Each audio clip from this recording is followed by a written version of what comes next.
two completely different stories. And they have two completely different emotional responses and two completely different responses. The story of the disciples goes something like this. Who does this woman think she is coming in here, taking perfume that is worth a whole year's salary and pouring it all over the ground? Just wasting it. What a wasteful, irresponsible person she is. And above all, she's being disrespectful to us. Now the whole place smells like perfume. How can we enjoy our meal?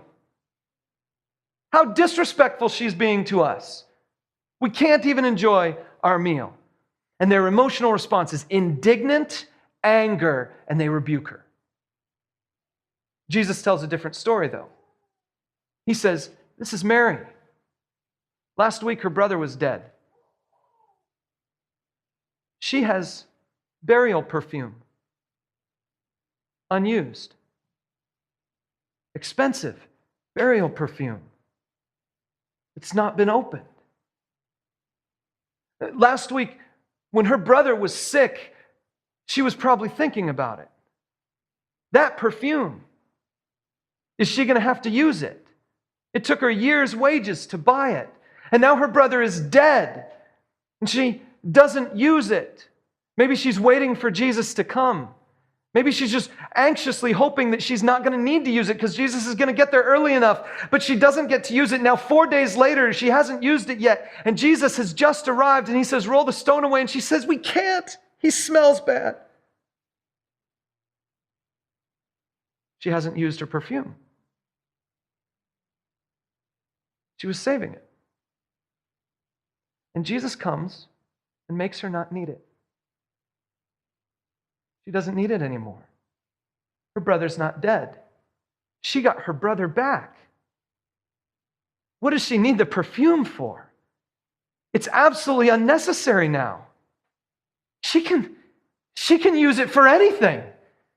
She's going to bring it to the one who solved her problem. She's going to bring it to the one who rescued her. She's going to pour the perfume all over him and say, you can have it. And little does she know, she's using burial perfume on the man who would die to save her own life and to save all of us.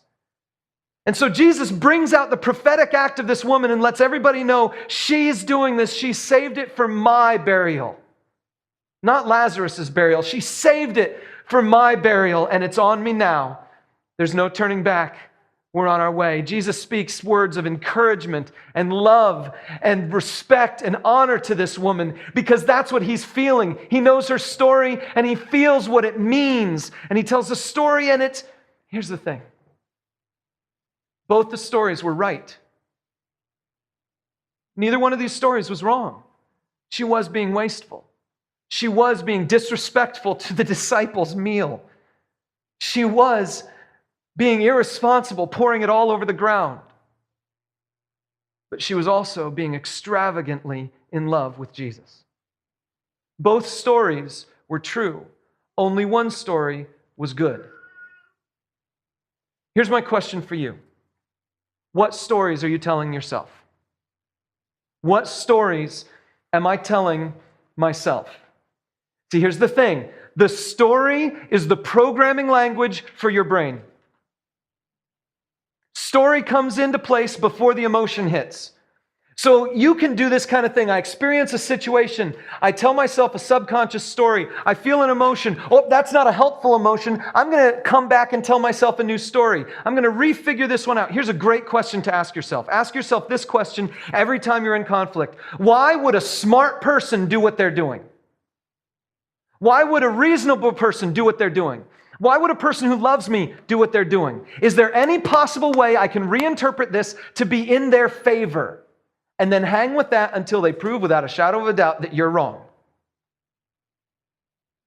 Hold on to the optimism. Whatever it is in this situation, I'm going to give you the benefit of the doubt. I'm going to tell a story that leads to your benefit. I'm going to tell a story that encourages. I'm going to tell a story that lifts you up. I'm going to tell a story that defeats my own bitterness. And then I'm going to have a conversation with you from a really good place. What stories am I telling myself? All of this comes around together to this one commitment statement I want us to say out loud to each other. I'll deal with me. before I deal with you. Can you say that with me? I'll deal with me before I deal with you. Let's say it again. I'll deal with me before I deal with you. What we need to do when it comes to any conflict is start right here with I. Inspect. Do a little dirty work inside. And then we can learn the rest of the principles that lead us to resolving the conflict well. We're going to close out our service today with a song, and before we get there, I want to ask you to jot some things down on your Connect card. Do a little reflection, you and God.